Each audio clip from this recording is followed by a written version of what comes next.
On pages 2-11 and 2-12, we are going to be talking about literal equations. So literal equations have more than one variable.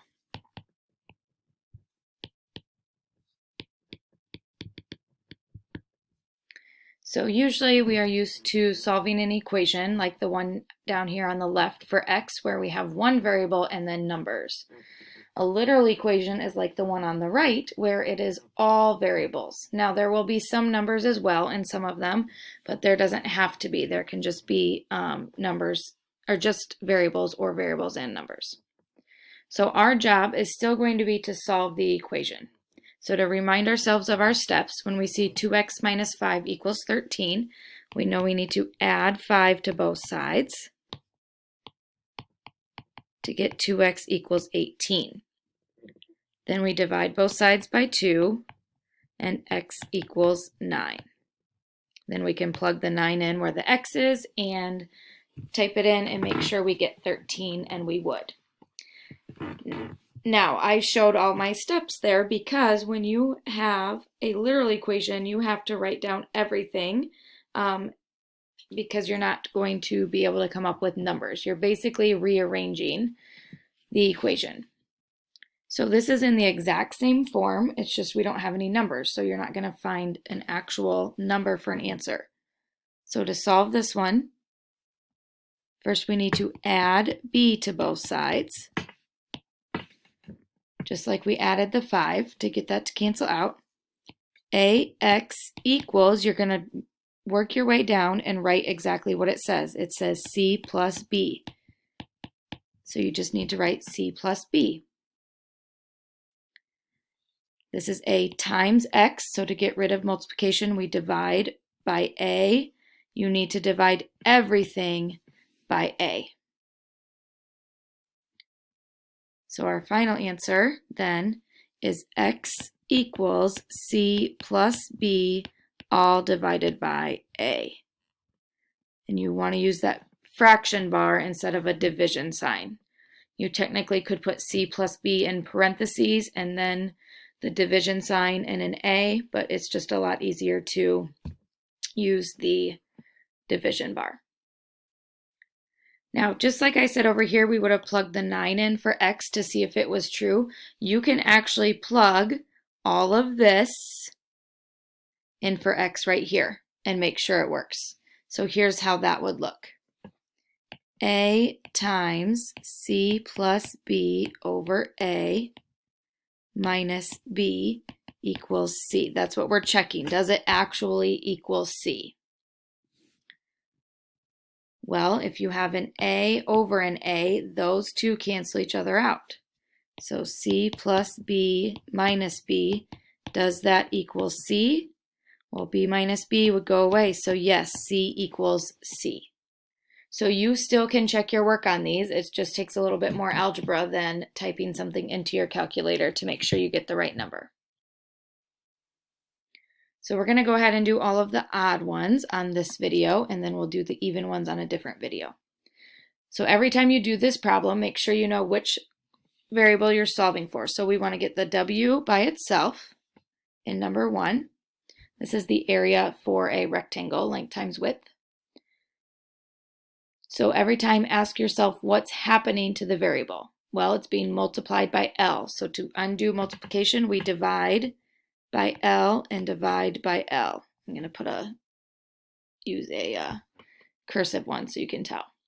So that cancels those out. W equals capital A divided by L.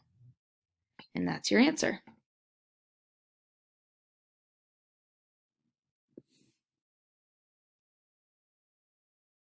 Number 3, same thing. D equals RT. Distance equals rate times time. We want the t by itself. It's being multiplied by r, so to get rid of that, we divide both sides by r. T equals d over r.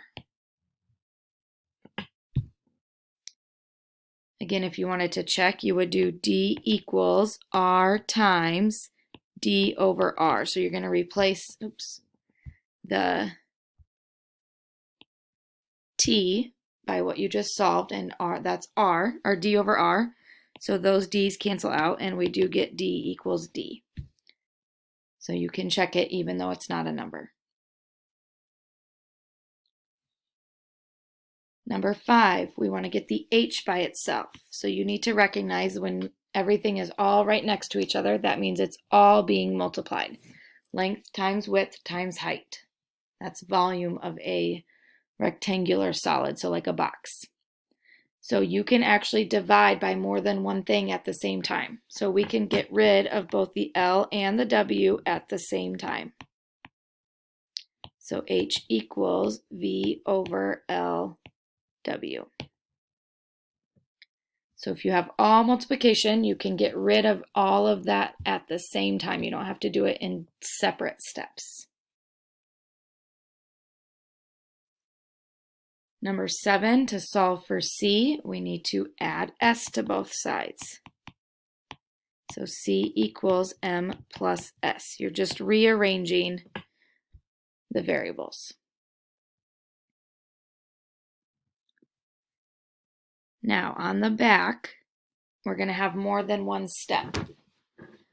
So you're going to think backwards for your order of operations, just like we do in a normal equation. And then this bullet right here is super important. Anytime you have a fraction that's being multiplied, you need to multiply by the reciprocal. So that's what's happening right here in number 9. Technically, it's all multiplication like we just looked at in number 5. However, since you have the fraction, you want to get rid of that one separately. So to get rid of 1 over 2, we have to multiply by 2 over 1, or just 2, because that gets those to cancel out. So you need to multiply the A times 2. So we would write that as 2A equals BH, B times H. We want the H by itself, so we divide everything by B. So H equals 2A over B.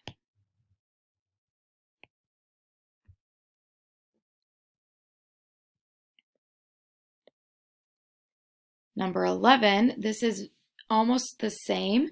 The only thing is instead of having it multiplied by 1/2, we're dividing by 2.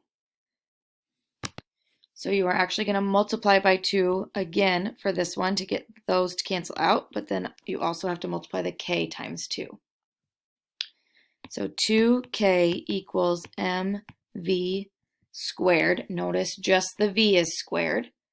We're getting M by itself, so we need to divide by V squared. So M equals 2K over V squared.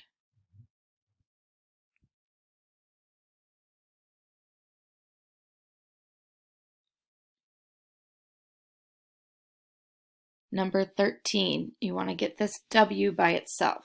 So we've got lots of things happening. It's being multiplied by 2, but then 2L is also being added to it.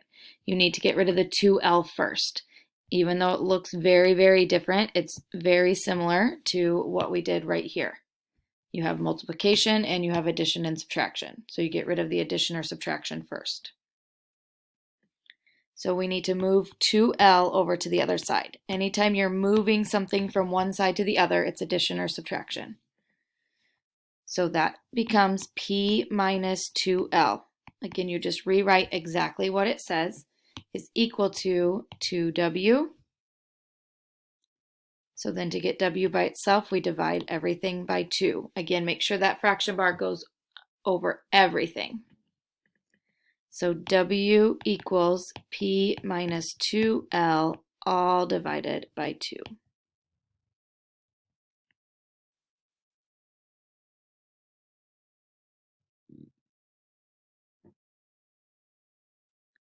(15) to get X by itself, first we need to get rid of the B. So subtract B. You don't want to divide by M right away because then you would have to divide the B by M also. So you subtract B to get rid of that first. So Y minus B is equal to MX. We want X by itself, so we need to divide by M, divide by M. X equals Y minus B all over M.